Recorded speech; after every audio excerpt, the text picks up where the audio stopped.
Podem ficar à vontade. Até uma dicasinha aqui. Lembra de mim na nota, tá? Ah, é? Opa, obrigado.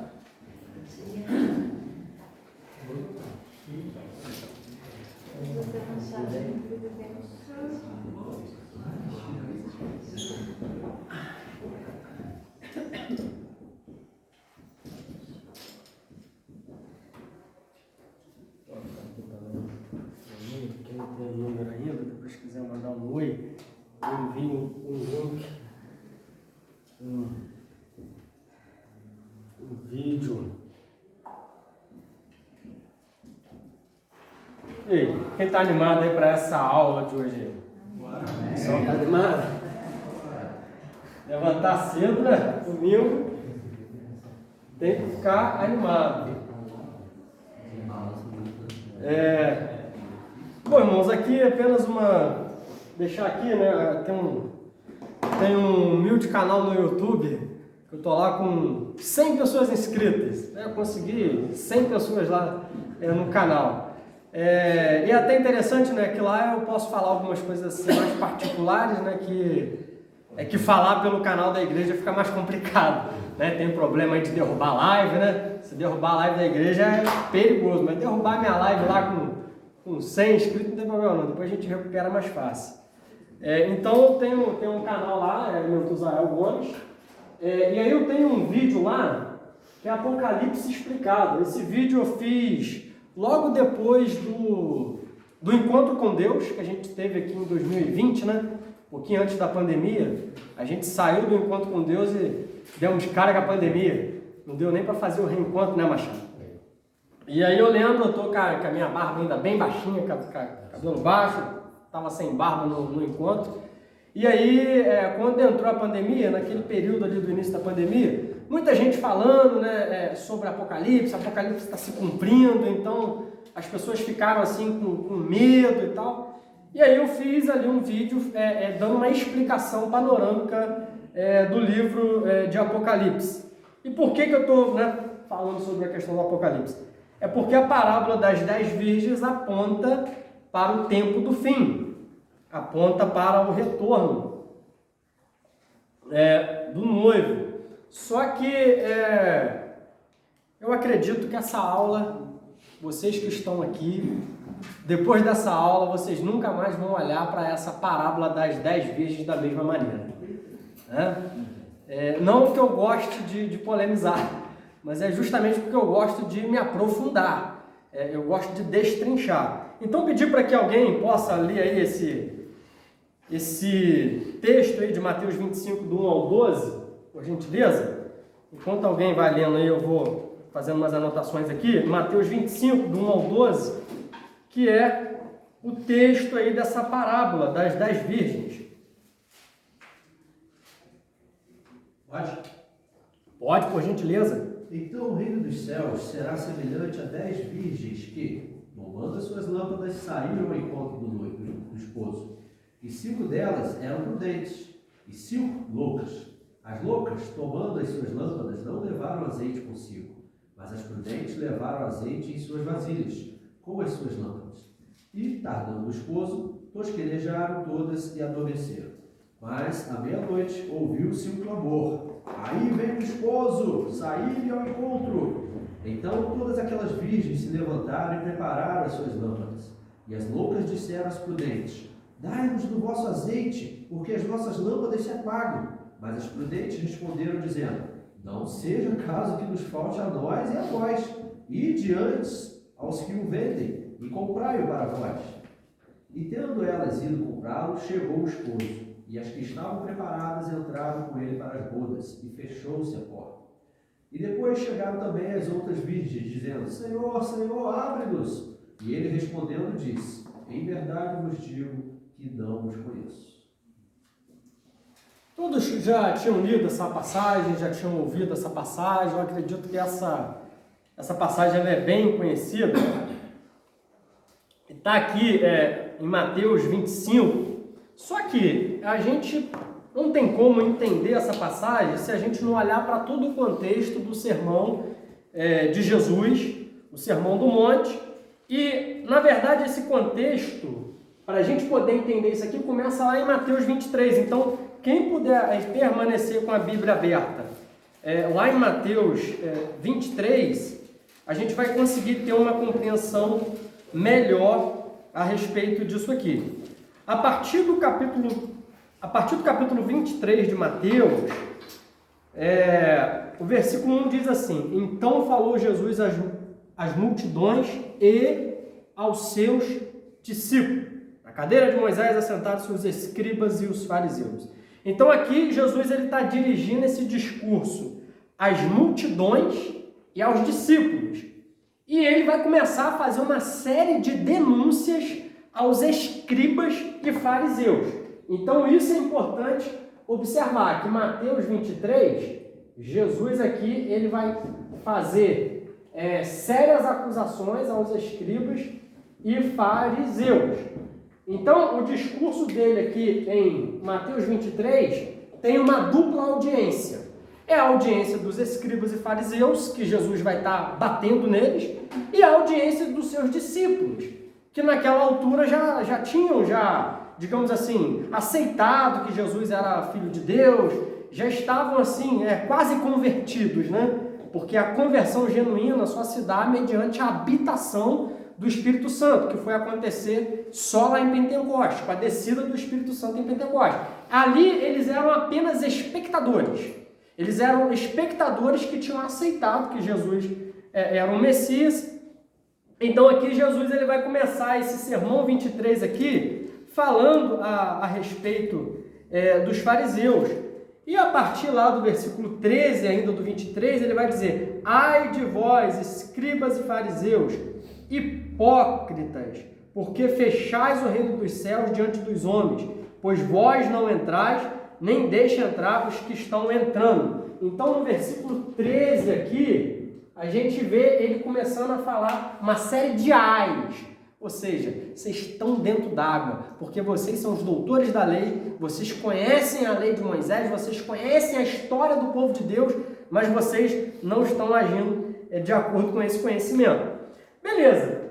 E já no capítulo 24, aí agora quem tiver com a Bíblia aí, puder ir lá pro...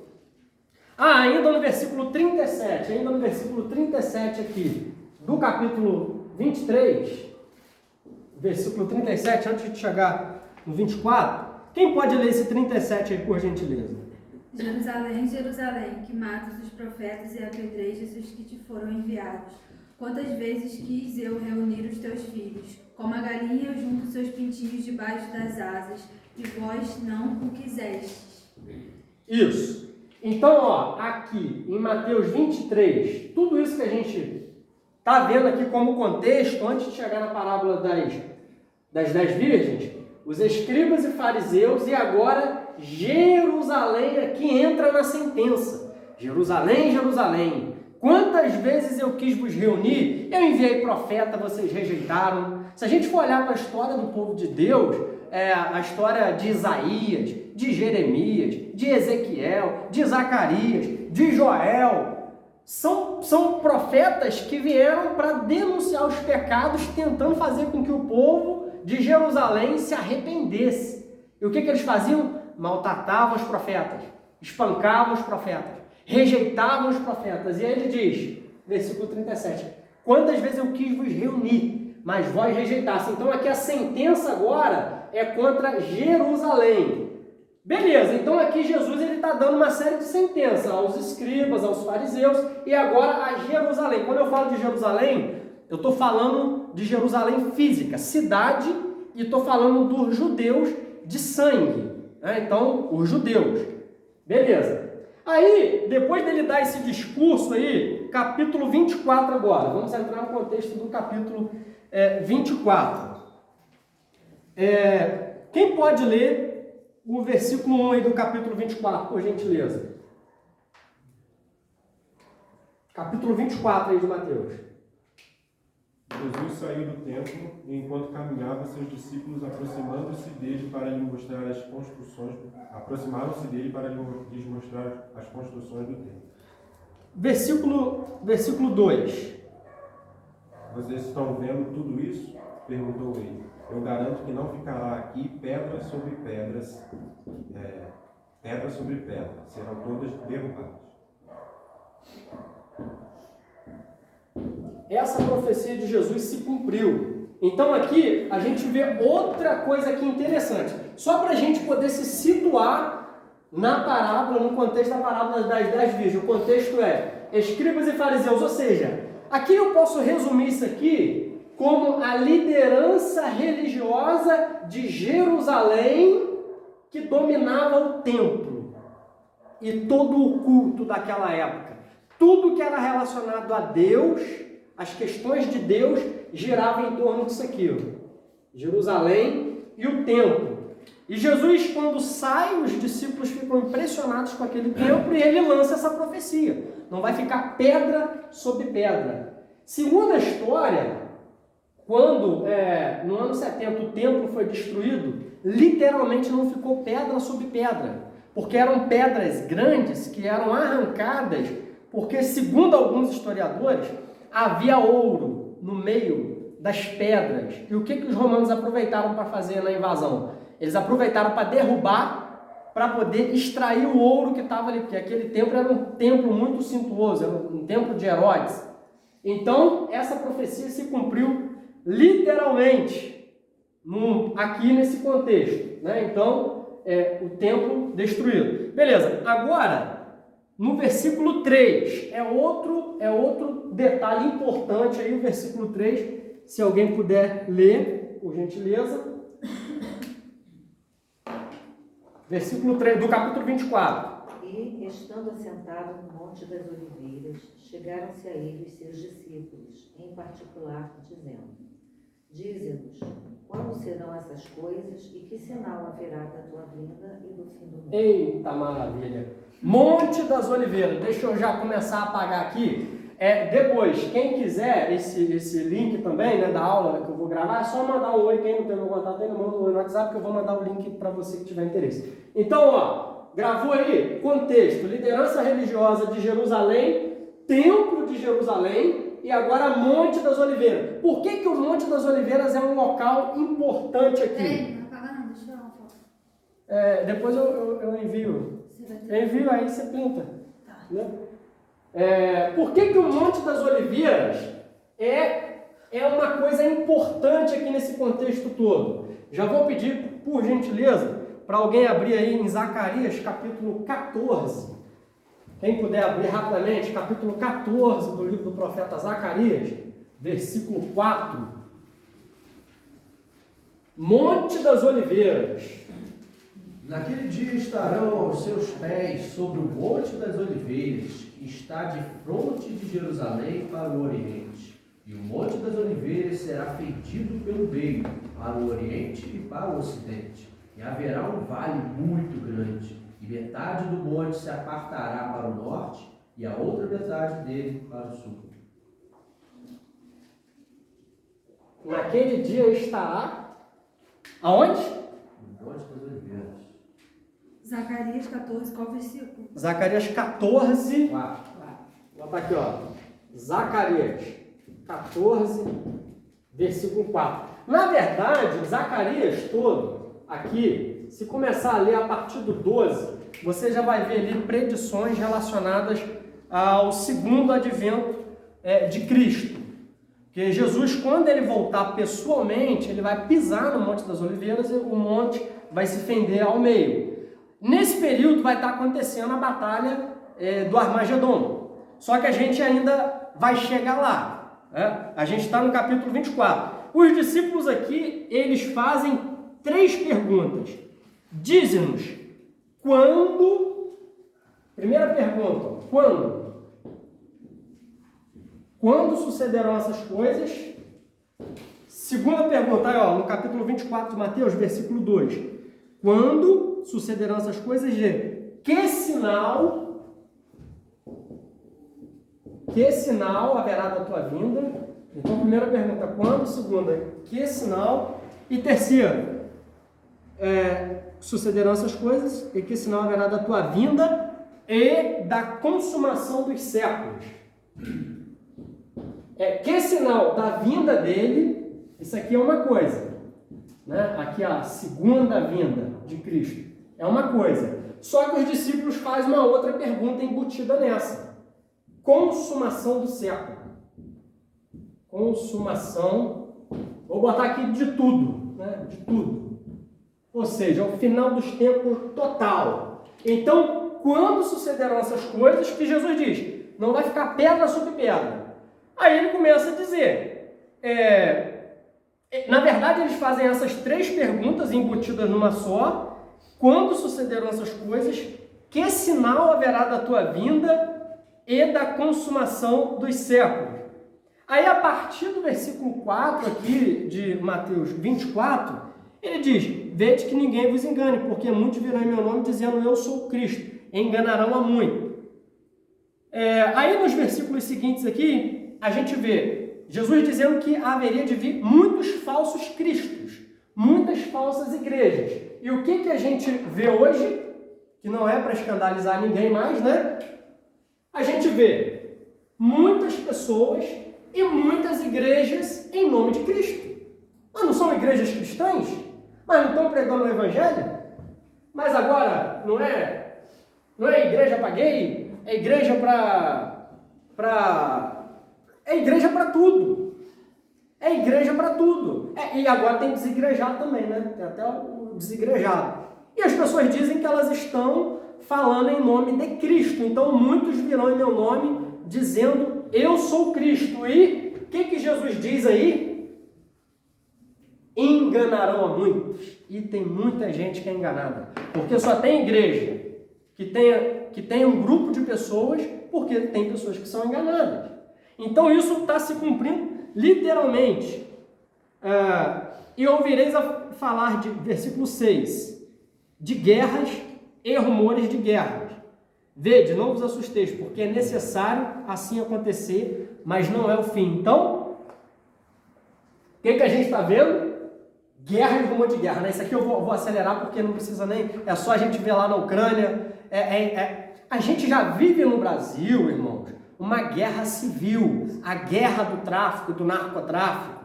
E agora a gente vê aí, né? Por que o pastor Sérgio falou assim, vou deixar você lá na live não, porque você fala lá umas coisas, né? Vai que... Mas aqui eu vou estar no meu canal mesmo.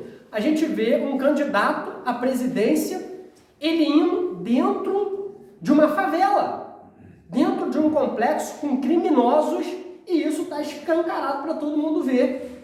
A gente sabe da guerra que é o tráfico e o narcotráfico. A gente vive no Brasil uma guerra civil, uma guerra em que o traficante ele é muito mais armado do que a polícia.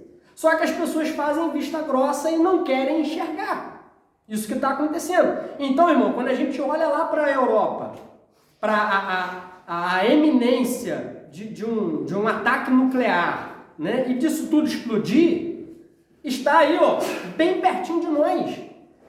Outra coisa, a gente vê como que lá, um país lá do outro lado do Atlântico, né, se o cara não manda o diesel para cá, como que o negócio descontrola tudo? Se não manda lá o fertilizante, como que descontrola tudo? Se não manda os cereais, como que descontrola tudo? A Europa está na iminência de ter uma crise forte por conta da falta do gás. É o gás que vem da Rússia. Se ele fechar a torneira no inverno, o pessoal está lascado, né? Então, assim, guerras e rumores de guerra. A gente vive guerras a nível mundial e também a nível nacional. A gente vive em guerra, então, guerras e rumores de guerra. Mas olha só, ainda não é o fim. Olha o que Jesus está dizendo. Voltando um pouquinho, Jesus, você falou aí de Jesus dizendo para nós não sermos enganados. Essas igrejas que você citou aí, algumas delas, e muitas que existem por aí, são todas baseadas na Bíblia. Eles pegam o texto bíblico, e tal. E aí, como é que faz para não ser enganados? Então, a Bíblia, ela explica a própria Bíblia. O que essas pessoas fazem é tirar texto fora de contexto. Por que eu estou dando essa volta toda aqui para explicar a parábola das 10 virgens? Para a gente não incorrer no erro de tirar um texto fora de contexto. Então, assim, da onde surgem as heresias? A pessoa pega lá qualquer trecho da Bíblia Só que a Bíblia, ela interpreta a própria Bíblia. Deus, quando a Bíblia fala que Deus, uma das características de Deus, ele é imutável. Deus, ele não muda. Então, o mesmo Deus de Gênesis é o mesmo Deus dos Evangelhos e o Deus de Apocalipse. Ah, mas então Deus mandou matar? Manda matar e continua mandando matar. E quando ele voltar, vai morrer muita gente. Só que a gente está vivendo num período da graça, onde a gente não precisa perder a cabeça, pelo menos aqui no Brasil. Só que para a gente entender, para não ser levado pela heresia, é necessário entender a palavra, irmão. Entender a palavra, entender a história do povo de Deus, entender quem é Deus. Por exemplo, esses movimentos todos aí agora que o homem não pode comer carne. Como é que você combate isso? A partir de quando que o homem passou a comer carne? Quem lembra aí? Depois do dilúvio. Lá em Gênesis capítulo 9. Depois do dilúvio, estava tudo inundado. Imagina, irmão. Depois de uma inundação, a água desce, era lama para todo lado. Não tinha... Falou, pode matar esses animais aí que está dentro da arca mesmo e pode comer. Deus permitiu que a carne do animal fosse para nosso sustento. Irmão, desmatamento, né? Outra bandeira também política. O meio ambiente. O Machado acho que falou sobre isso aí. Irmão, Jesus mandou arrancar, Deus mandou, né, arrancar a árvore lá para fazer a arca, né? Arrancou do meio do mato mesmo. Tudo que está na Terra, no planeta Terra, é para nosso usufruto. Mas isso vai ser destruído. A gente, segundo a promessa, nós aguardamos novos céus e nova terra. Então, para você não ser pego, para você não cair, é a Bíblia. O caráter de Deus está revelado na maneira dele agir com o seu povo durante as Escrituras. Então, o caráter de Deus, a vontade de Deus, a palavra dele, desde lá de Gênesis até Apocalipse é a mesma, não muda. Não muda. Beleza. Dito isso, guerras, né? Ele vai começar a falar aqui de uma série de coisas que vai acontecer. Quer ver? Quem está com a Bíblia aberta aí? Quem pode ler aí, por gentileza, aí? A partir do versículo 7 de Mateus 24. Porquanto se levantará nação contra nação, reino contra reino, e haverá fomes e terremotos em vários lugares. Porém, tudo isto é o princípio das dores. Beleza, dá uma paradinha aí. Isso é o princípio das dores. Tudo isso aqui a gente já vê ocorrendo. Já vê ocorrendo terremoto, fome. Então é de se admirar, não. Isso é para a gente ficar atento. Pode dar sequência. Então sereis atribulados e vos matarão, sereis odiados de todas as nações por causa do meu nome. Isso, dá só uma paradinha no versículo 9 aí. Versículo 9, esse versículo aqui já aconteceu lá no primeiro século. Os cristãos da igreja primitiva, eles foram perseguidos e odiados e mortos por causa de Jesus. Isso ainda acontece em alguns países onde o evangelho é proibido, só que isso vai acontecer de uma maneira mais intensa na grande tribulação, a gente já vai chegar lá. E se eu e você for fiel, nós seremos perseguidos e odiados também. Perguntaram eu vi uma vez uma ministração do Hernando Dias Lopes, perguntando assim, pastor, perguntaram para ele, ou perguntaram para algum pastor, se a igreja ela for mais perseguida, ela vai ser mais fiel? Vocês imaginam? Se a igreja começar a passar pelo aperto, ela vai ser mais fiel? Vocês acreditam? Vai ser purificada. Sabe? Pode falar. Eu acho Se a igreja que começar a passar aperto, a ela... igreja que alguns vão ser mais e outros, os que não forem de verdade, não vão querer sofrer essa perseguição. E os que são, eles vão sofrer essa perseguição, vão ser levados a ser mais fiéis. De novo o versículo 9. Quem pode ler o versículo 9 de novo? Então sereis atribulados e vos matarão, sereis odiados de todas as nações por causa do meu nome. Se a igreja for mais perseguida, ela vai ser mais fiel? Aí ele respondeu, se a igreja for fiel, ela vai ser mais perseguida. Então, a falta de perseguição está relacionada à falta de fidelidade. E como que se dá as perseguições hoje, irmão? Como que se dá as perseguições?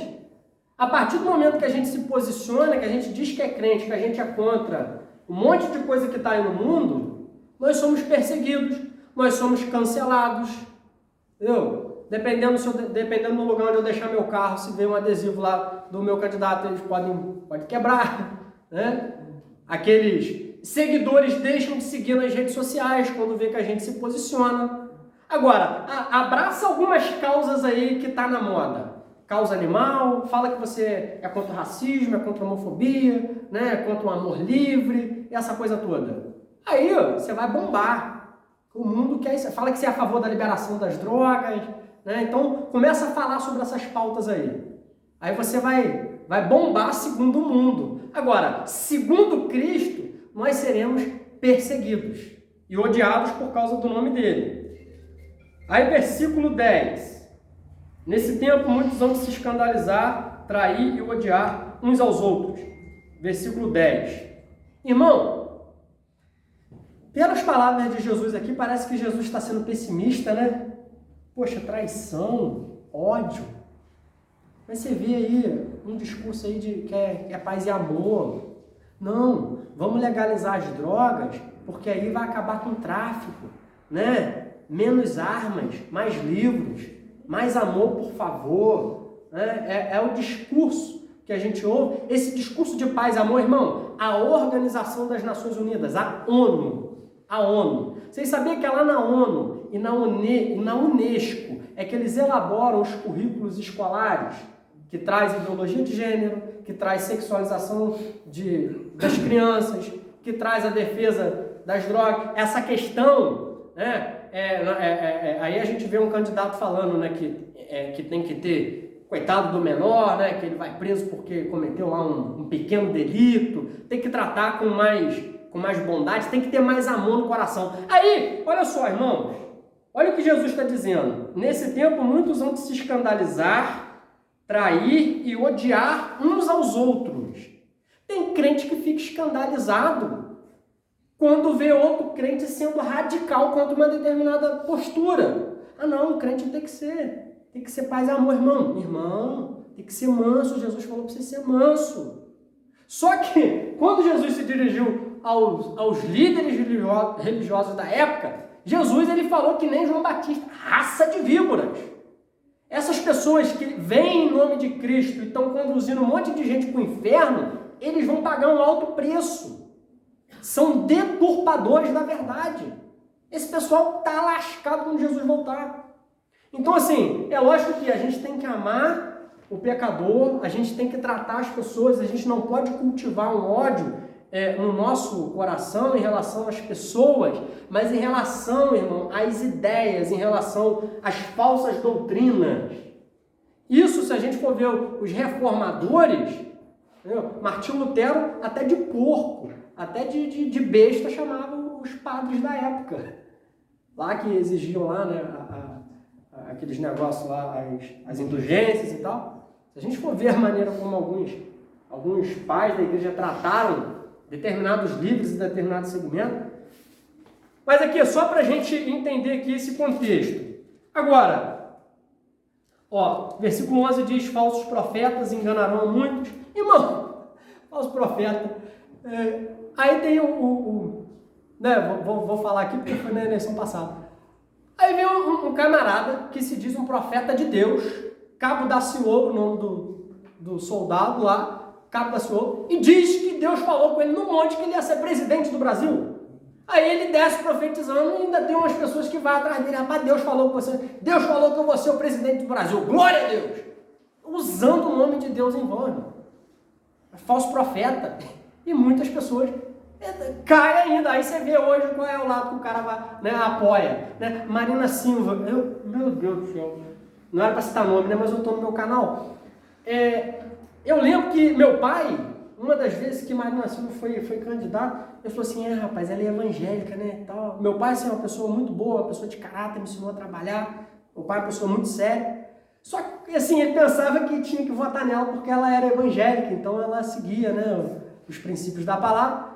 Aí a gente vê como que essas pessoas, elas se posicionam na sociedade, quais pautas que essas pessoas defendem. Então, irmão, de falsos profetas é à torta e à direita. A gente vê isso com cada vez mais força. E como que a gente combate isso? É pela palavra. a gente vai se escandalizar? Não, vai surgir mesmo. Se a gente for dando sequência aqui, ó, versículo 12, ainda no capítulo 24, quem pode ler? O 12 até o 15. O 12 até o 15 ainda do capítulo 24. E por se multiplicar a iniquidade, o amor de muitos esfriará. Mas aquele que perseverar até o fim será salvo. E este evangelho do reino será pregado em todo o mundo e testemunho a todas as nações, e então virá o fim. Só uma paradinha aí. Evangelho do reino. A parábola das 10 virgens diz que o reino dos céus será semelhante a 10 virgens. Então aqui existe um evangelho do reino. Será pregado a todo mundo para testemunho de todas as nações. O tema principal da parábola das 10 virgens é a vigilância, né? E você está vigilante enquanto Jesus, ele está demorando um pouquinho, né? Enquanto ele não vem, você precisa estar vigilante, você precisa ter azeite. Alguns vão dizer que o azeite é o Espírito, outros vão dizer que o azeite ali são as boas obras, mas enfim, esse recurso ele é intransferível, certo? Então assim, só vai ser arrebatado, só vai subir, só vai entrar no reino quem tiver o Espírito Santo. Quem não tiver, não vai poder subir. E aí, a gente precisa estar vigilante porque a gente não sabe a hora, não é isso? Pode ser a qualquer momento. Beleza. Só que aqui ele vem falar de um evangelho do reino. E esse evangelho que a gente prega hoje é o evangelho do reino ou não é o evangelho do reino? Que evangelho do reino é esse?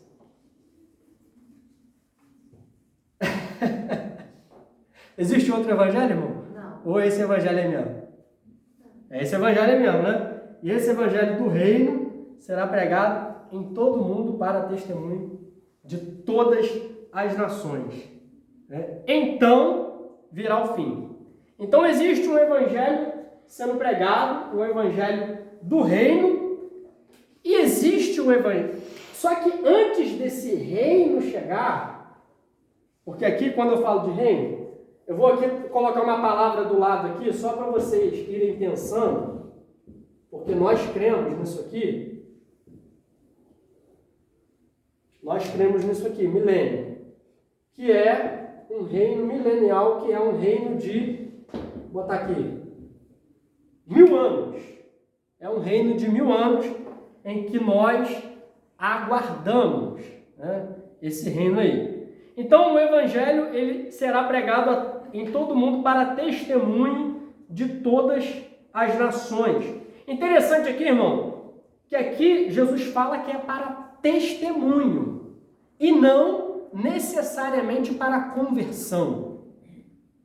Isso aqui tira um peso, um certo peso, né, da responsabilidade, no sentido de que nós estamos aqui para testemunhar do evangelho.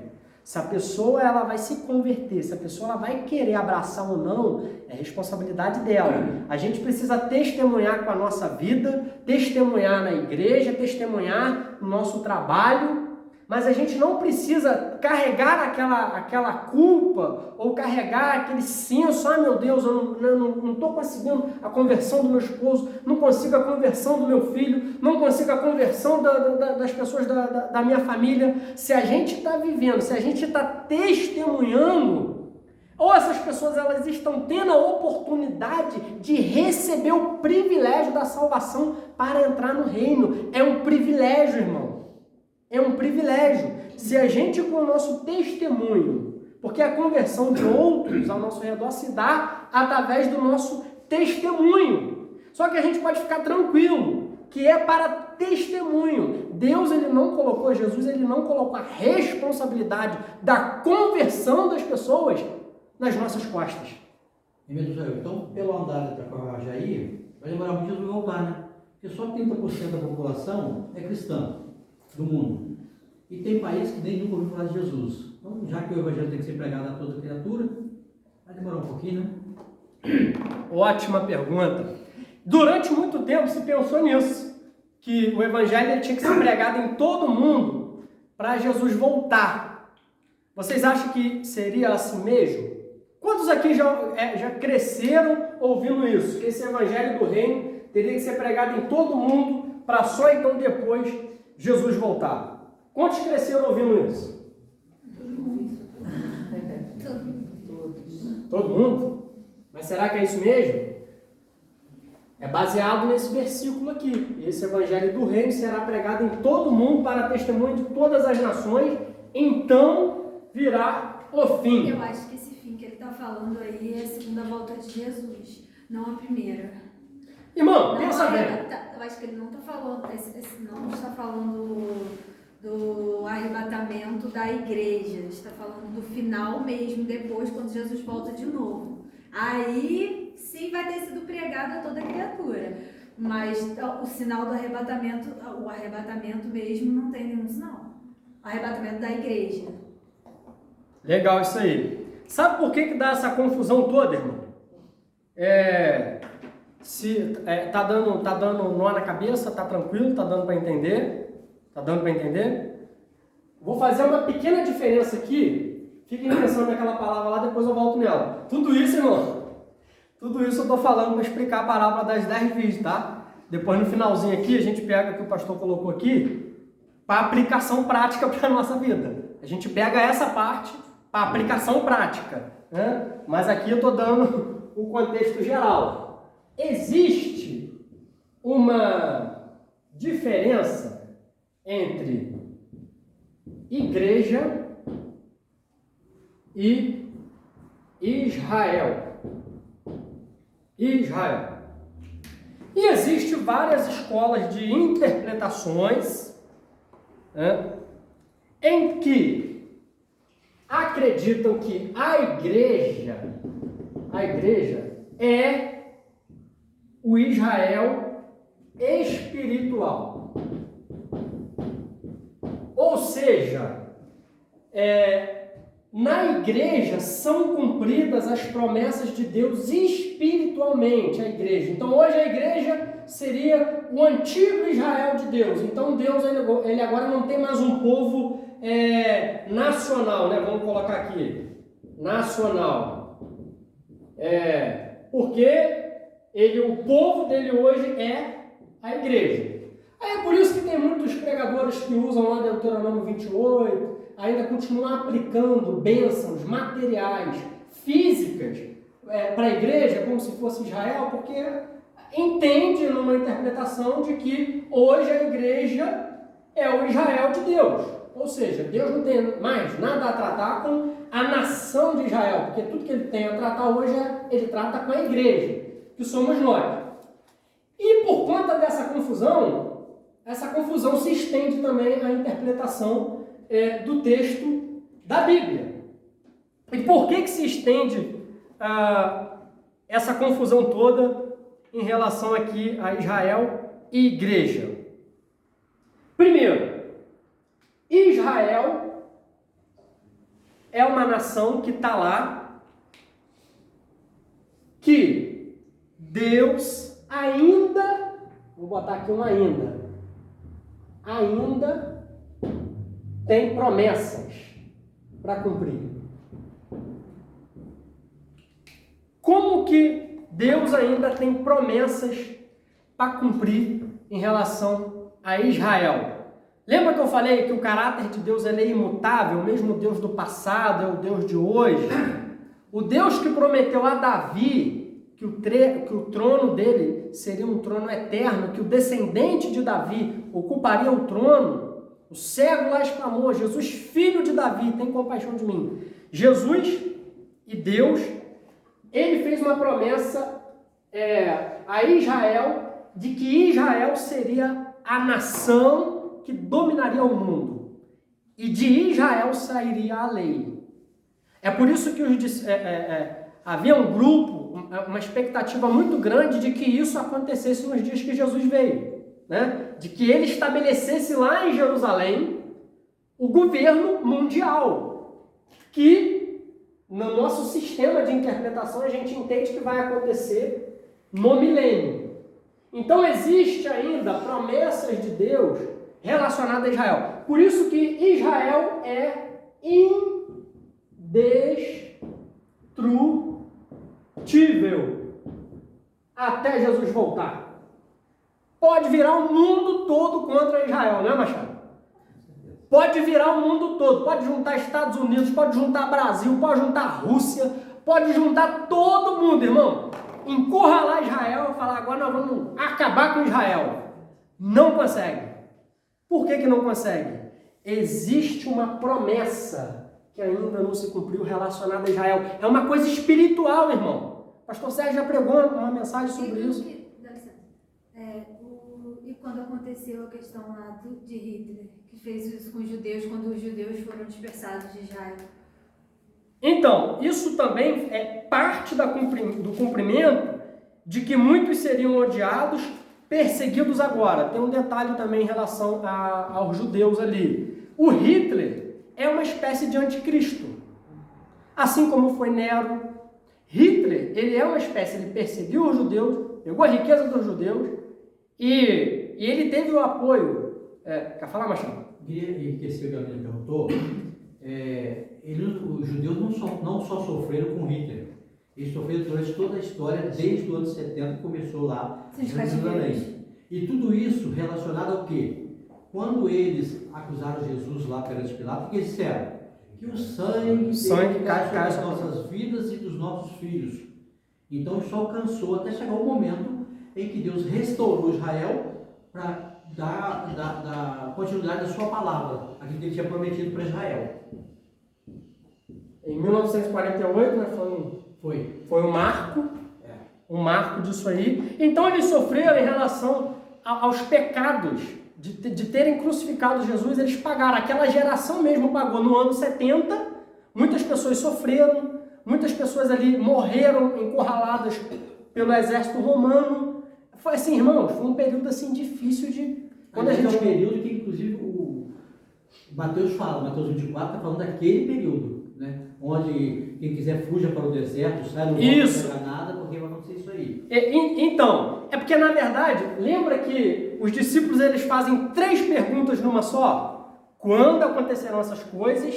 Que sinal haverá da tua vinda e do fim do mundo? Então tem coisas que aconteceu naquele tempo, tem coisas que ainda vai acontecer. Porque a pergunta foi tríplice. Se tivesse acontecido tudo, Jesus já teria voltado naquele momento. Então, por isso que existem coisas ainda a se cumprir. Deixa eu tentar, eu imagino que esteja aqui um pouco confuso.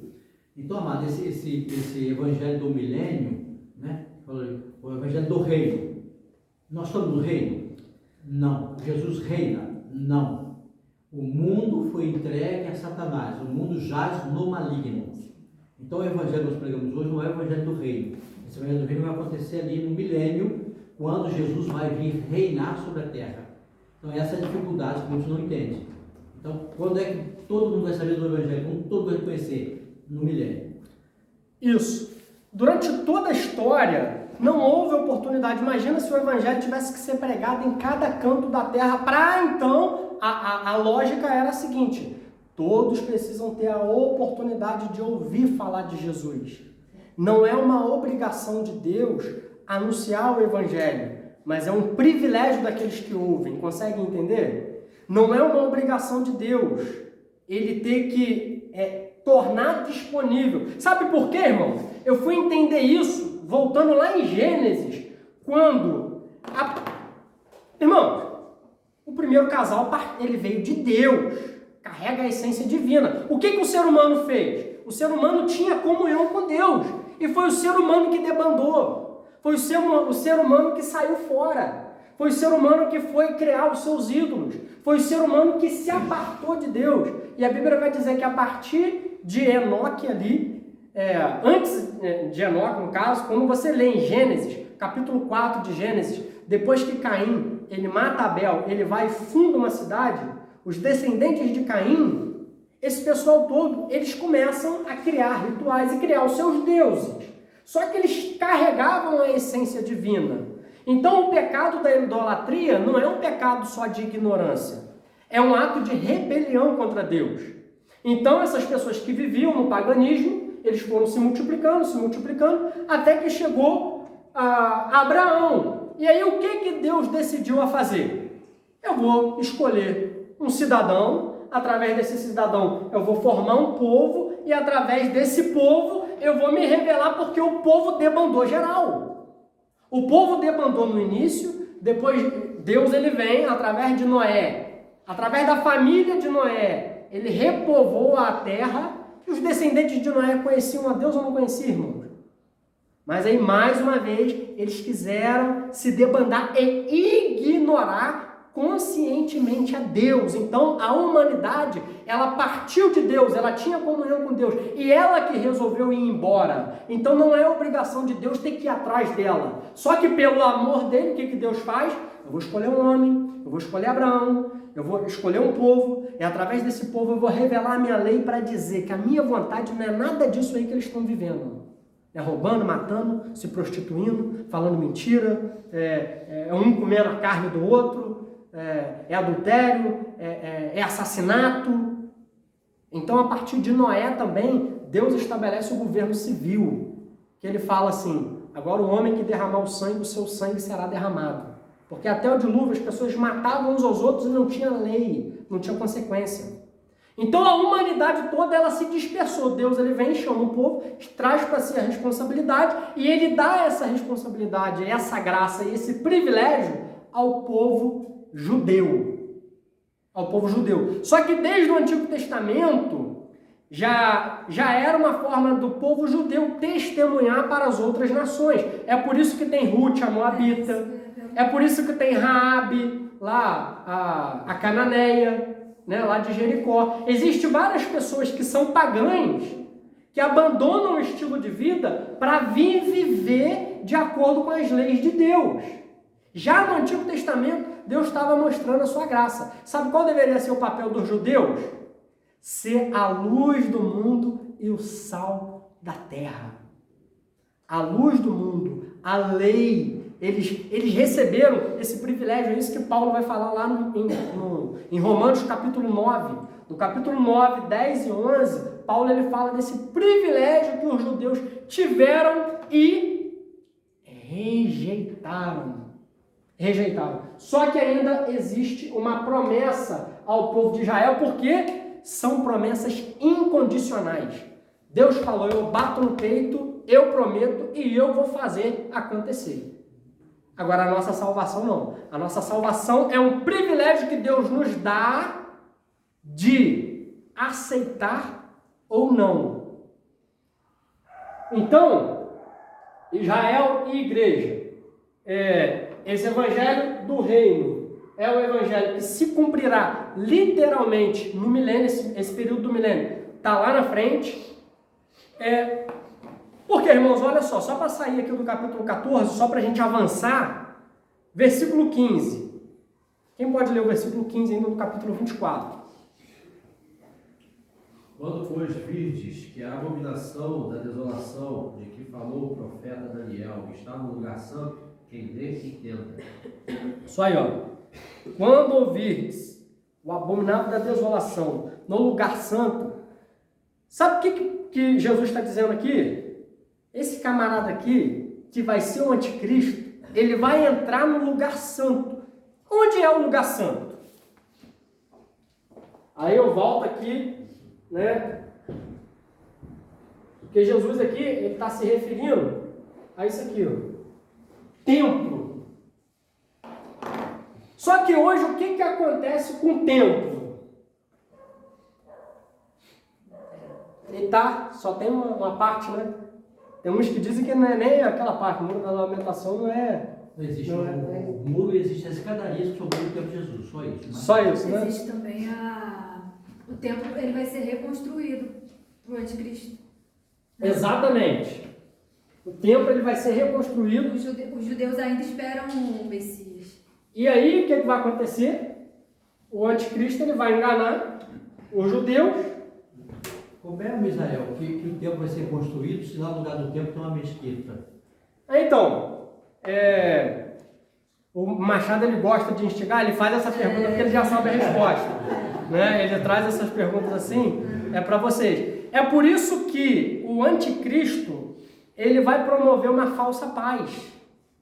O anticristo vai ser o responsável por apaziguar judeus e árabes. Então, deixa eu tentar ajudar aqui. Os muçulmanos estão esperando Cristo também. Só que o Cristo que eles estão esperando é exatamente o nosso anticristo. Então, quando o Cristo deles chegar, e ele vai vir consertar aquilo que Jesus fez de errado, então ele vai ter facilidade de desmanchar aquela mesquita e fazer o templo lá. Muito interessante isso aí, que o pessoal Os judeus já não têm sabe. tudo também, né? Os judeus- Viu? Pessoal, olha só pra gente aqui encerrar o capítulo 24.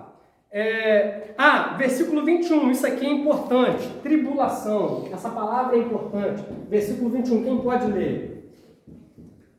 Porque nesse tempo haverá grande tribulação, como desde o princípio do mundo até agora não tem havido e nem haverá jamais. Presta atenção nessa palavra. Porque nesse tempo haverá grande tribulação. Irmãos, a gente entender um pouquinho de português também é importante na hora de ler a Bíblia. Porque se você entende o que está ali, rapaz, haverá grande tribulação como nunca houve e nem depois disso haverá. Ou seja, toda a perseguição de Hitler, lá no Egito, em Babilônia, lá no ano 70, todo o sofrimento que o povo judeu passou na história não chega nem perto do que está por acontecer.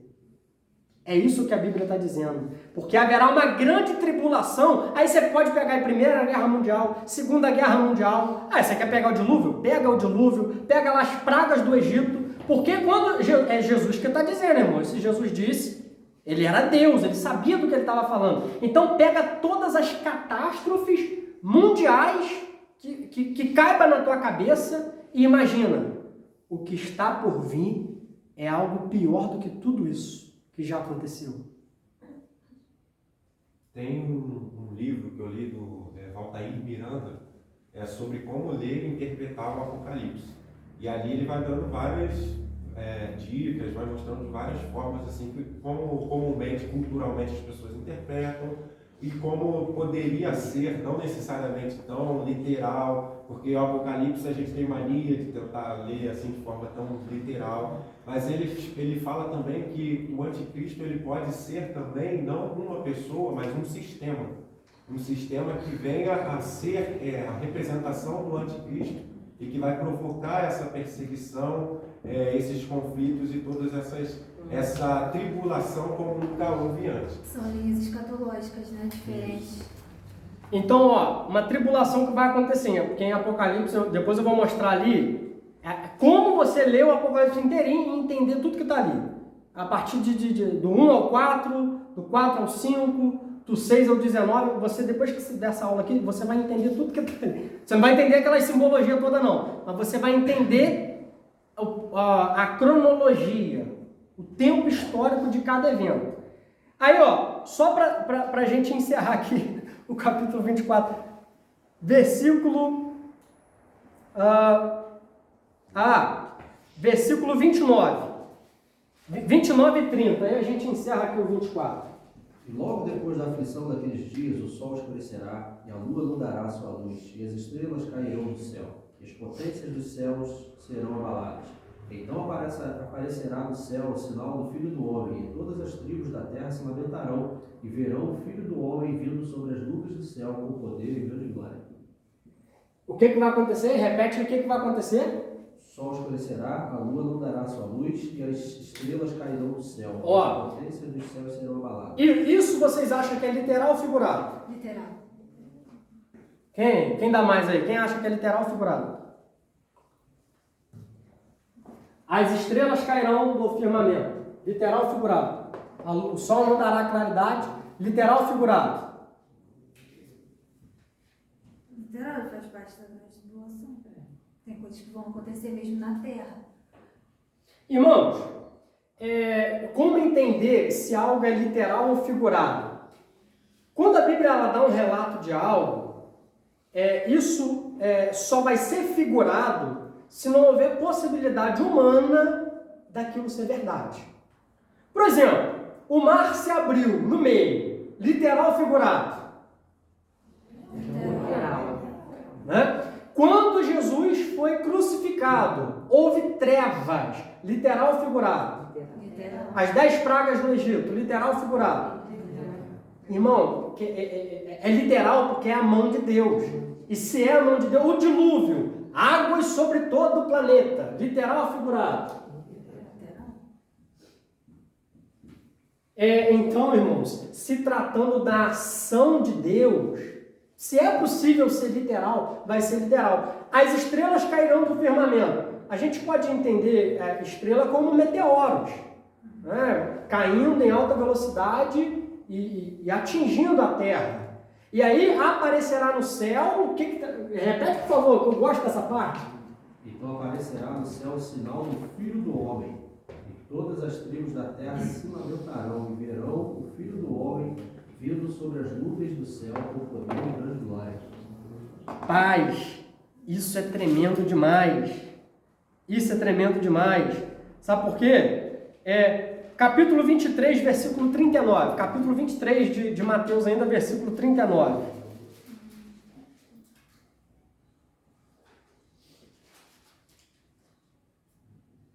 Pode ler alguém, por favor. Porque eu vos digo que desde agora não vereis mais, até que digais, bendito que vem em nome do Senhor. Aí. Então, Jesus ele termina dizendo para os judeus aqui o seguinte: olha, vocês não vão me ver mais até vocês verem aquele grande dia. Agora, irmãos, então aqui, essa vinda de Jesus aqui... Agora eu vou dar uma de Machado aqui. Então, como é que isso vai acontecer? Se está falando aqui, todas as tribos da terra se lamentarão e verão o Filho do Homem vindo sobre as nuvens. Ué, como é que eles vão saber quem é a pessoa que está descendo ali? Então, veja bem, vocês conseguem entender nessa parábola das 10 virgens? Vocês conseguem ver nessa parábola das 10 virgens a volta de Jesus e a igreja indo para encontrar com ele e ficando 5 para trás e indo 5, entrando para um grande... Vocês conseguem ver, depois de tudo isso, vocês conseguem ver a igreja indo encontrar com Jesus, 5 entrando para o reino e 5 ficando para trás? Dá para encaixar isso aí? Aí deixa ele meio apavorado, ele vai entrar toda a sala aqui que vai. Tá. Então, beleza. Sabe que nós somos o grupo que vai entrar. Isso aí. Os 2 servos. Então, olha só, porque aí diz que todo olho, né? Vamos botar aqui, todo olho verá. Todo olho verá. Ok. Isso aqui, irmãos, esse sermão 24 aqui fala da segunda vinda. Vou botar aqui, todo olho verá. Segunda vinda de Cristo à Terra. Segunda vinda. É visível. Visível. Esse texto aqui de Mateus 24, vou botar aqui de novo, né? Mateus 24, fala da vinda visível. Assim como foi visível a vinda do noivo. Foi visível a vinda do noivo. Olha, o noivo está vindo aí. Ouviu um grito ainda, né? Todo mundo conseguiu ver o noivo vindo aqui da palavra. Deixa eu só botar a palavra, só 3 palavrinhas aqui. A pessoa mais importante, né, é o noivo.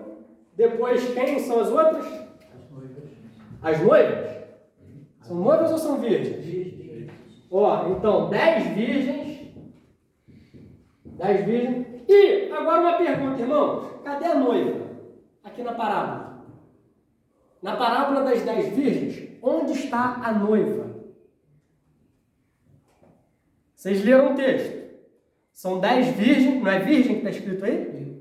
Né? São 10 virgens. É um noivo. Para 10 virgens? Mas não é um homem para uma mulher? A igreja não é chamada o corpo de Cristo no singular? Por que é 10 então aqui? Por que está 10 aqui? Cadê a noiva?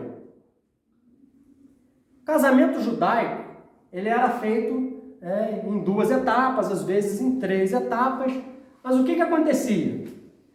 acontecia uma festa na casa da noiva ou do pai, né, na casa do noivo, e as virgens eram as damas de companhia. Eram aquelas que eram convidadas, poderiam ser amigas, como se fossem as damas de honra. Né? Pensa os cavaleiros de honra, né, e as damas de honra. Então as virgens ali representavam aquelas que participavam da festa, entravam na festa. Só que quem casava não eram as 10 virgens. Quem casava era o noivo com a noiva. Só que por que a noiva não aparece aqui? Por que a noiva não aparece aqui, irmão? Noiva, cadê você, noiva? Sabe por quê? Lembra daquela diferença de Israel para a igreja? A noiva é a igreja. E sabe em que momento que a igreja ela sai da terra? É no arrebatamento. E aonde que está o arrebatamento na Bíblia? Agora vocês me ajudam aí. Aonde que está o arrebatamento, irmão? Nunca leram sobre o arrebatamento, não? Antes da aparição propriamente dita do anticristo. O arrebatamento acontece antes, vou botar aqui, ó, antes disso aqui. Então, antes do desenrolar na terra, de todo olho ver Jesus vindo fisicamente à terra, já aconteceu o rapto da igreja. Em que momento que acontece o rapto da igreja? Irmãos, vamos nos principais textos. 1 Tessalonicenses capítulo 4, versículo 16. 1 Tessalonicenses capítulo 4, versículo 16.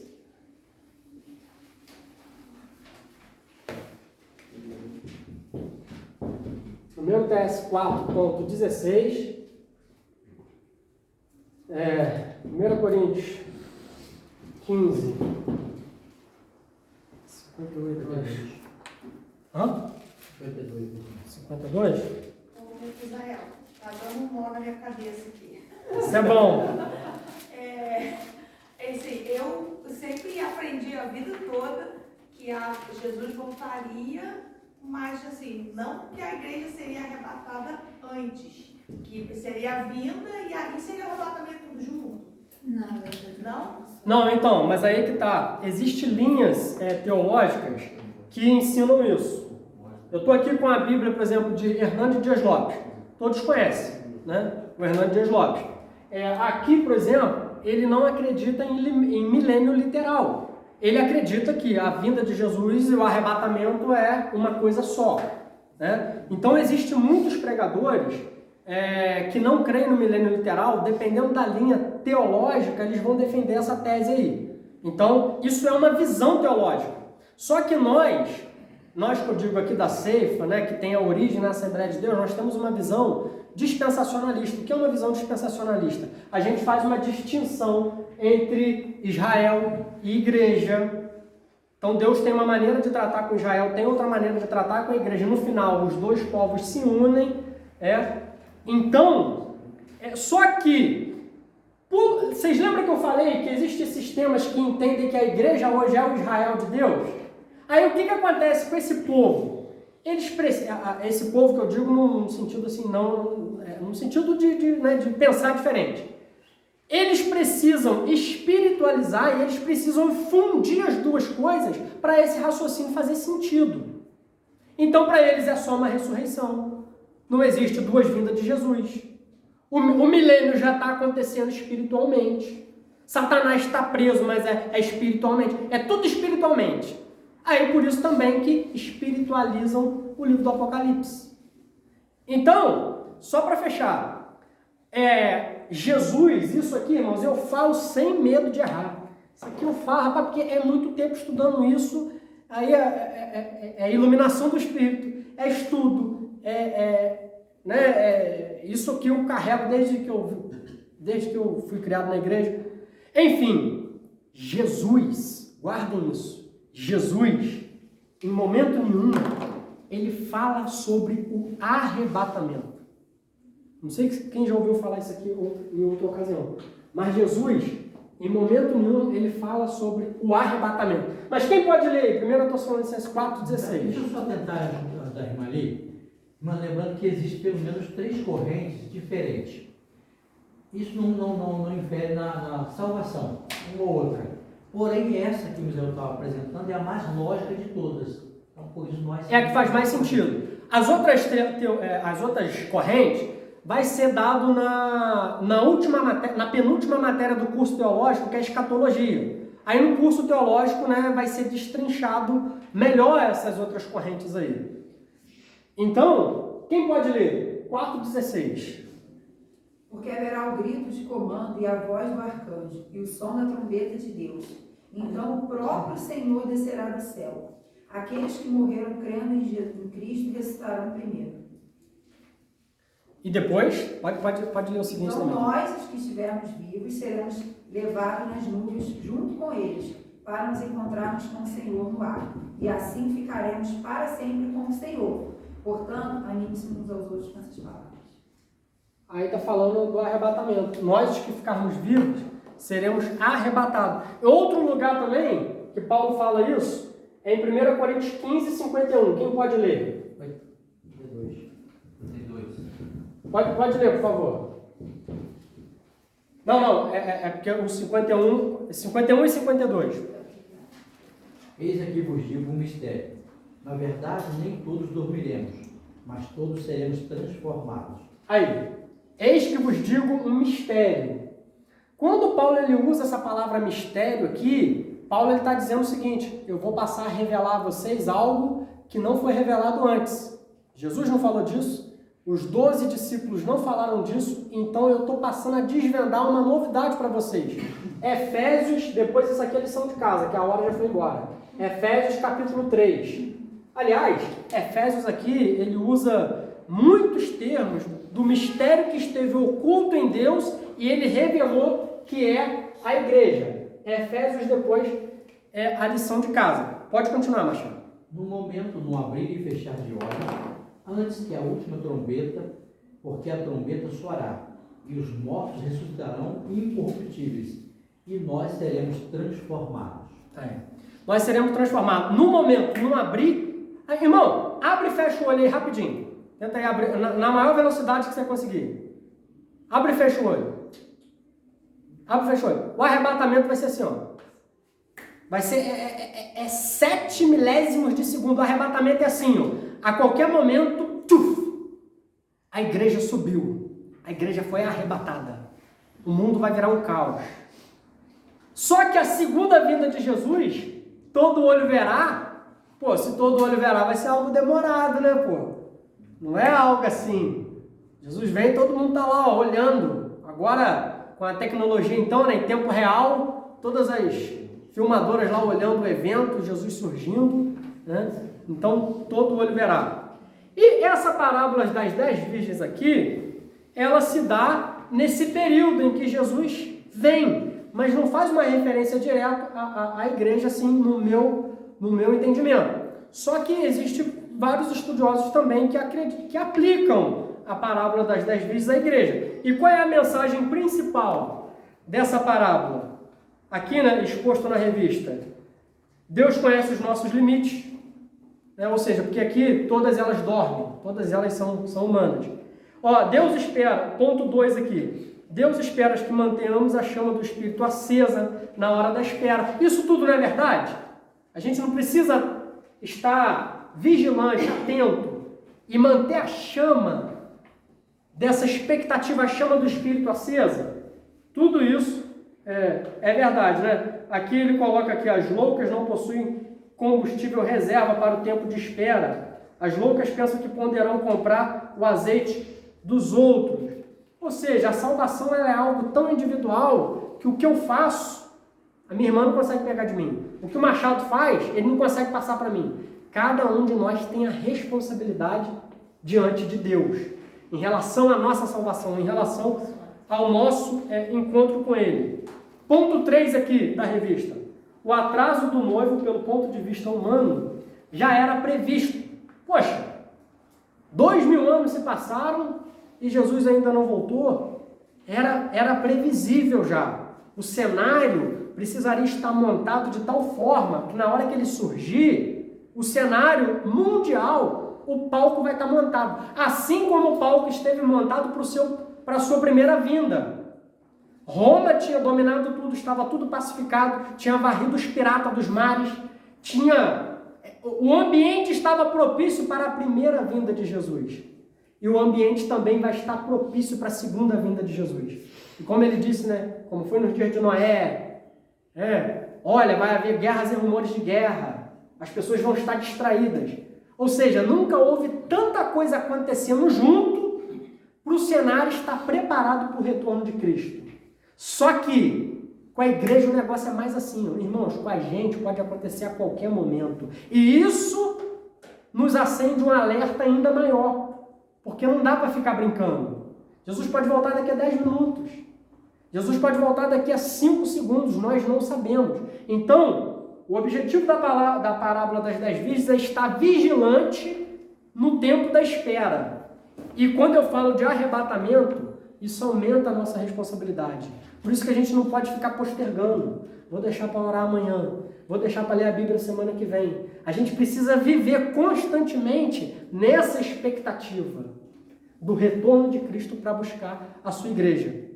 Numa outra ocasião, numa outra oportunidade, de repente depois eu gravo um vídeo aqui dando continuidade a essa aula, né? Porque aí quem tiver o meu contato, quem mandar um oi para mim, pode ver lá o Apocalipse explicado, porque não vai dar tempo aqui, e depois eu dou uma continuação aqui desse período aqui das 10 virgens. Deu para dar uma embaralhada aí? Foi bom? Dá vontade de pesquisar mais? Dá vontade de entender mais? Então, irmãos, que a gente possa cultivar esse desejo. De tudo que foi falado aqui, o que vocês nunca tinham ouvido falar?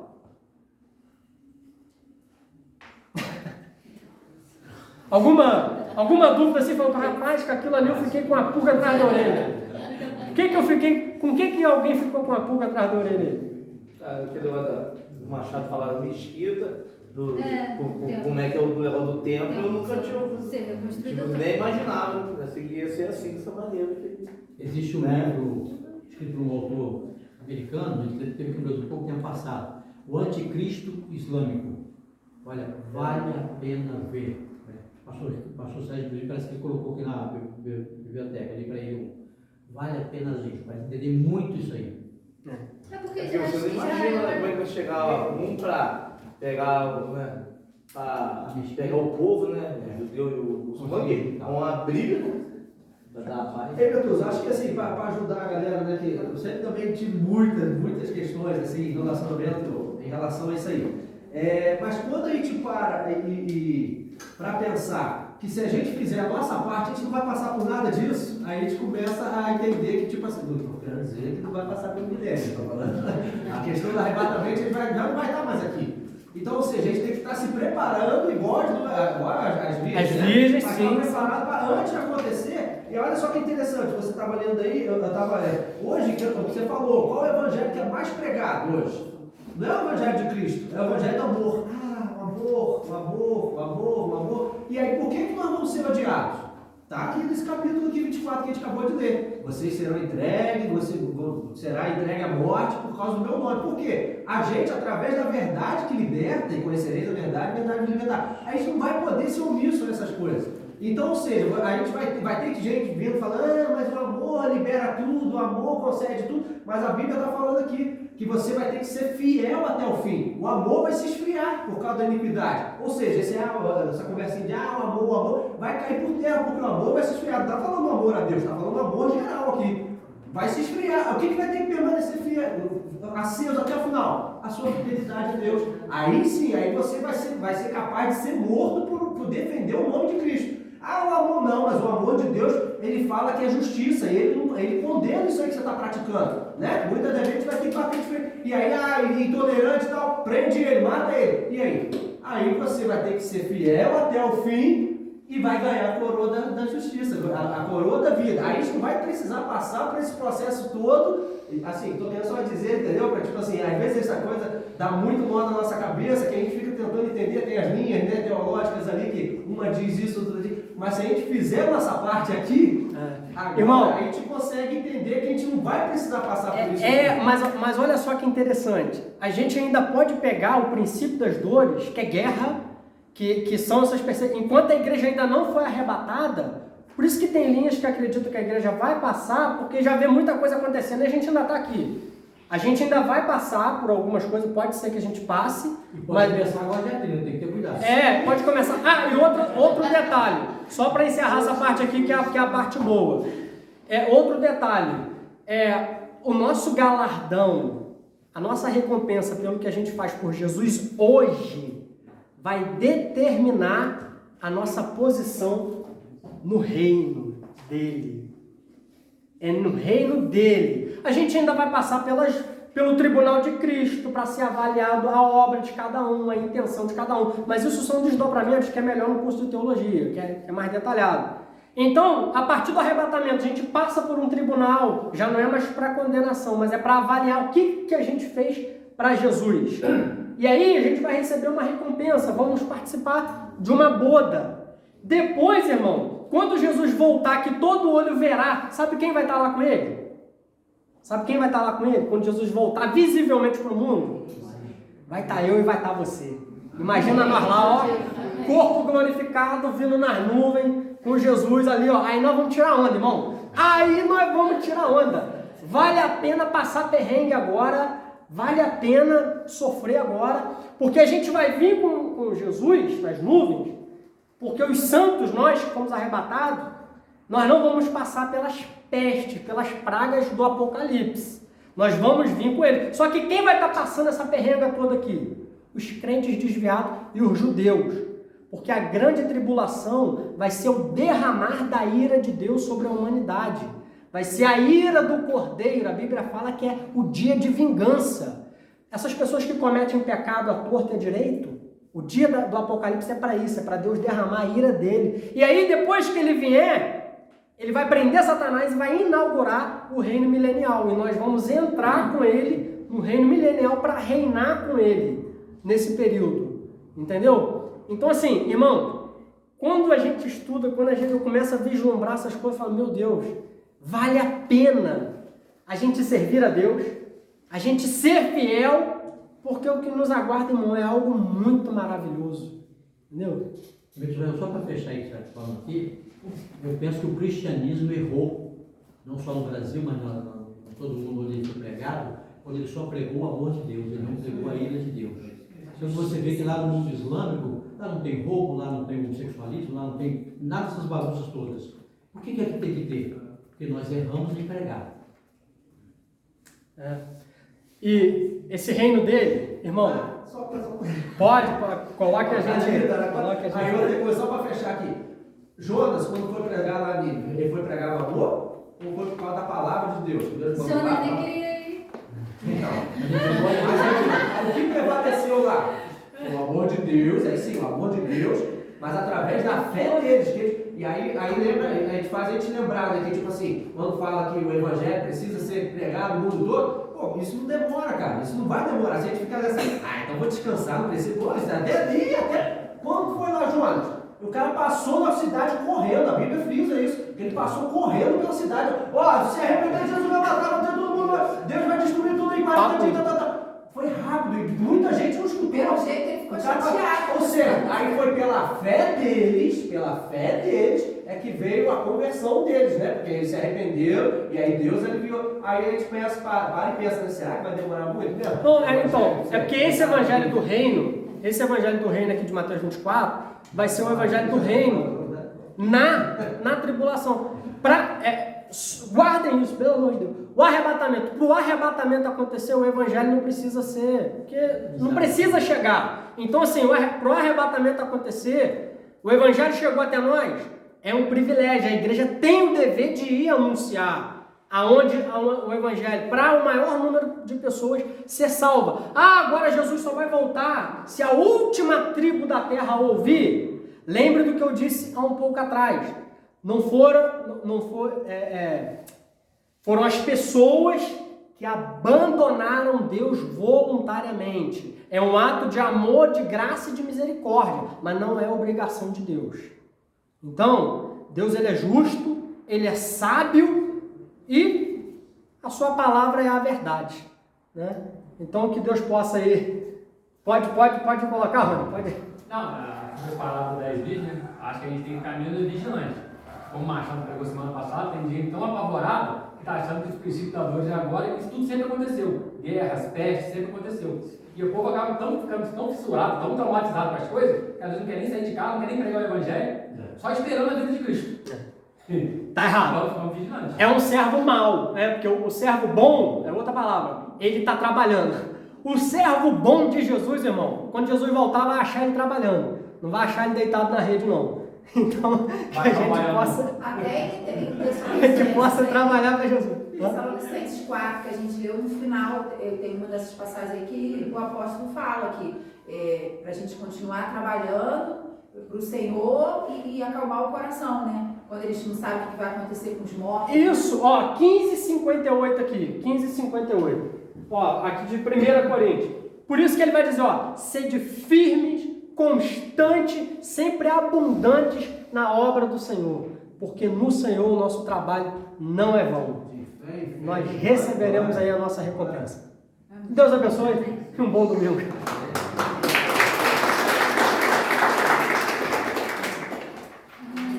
Glória a Jesus. Se deixar, vai embora. Deixar, fica aqui.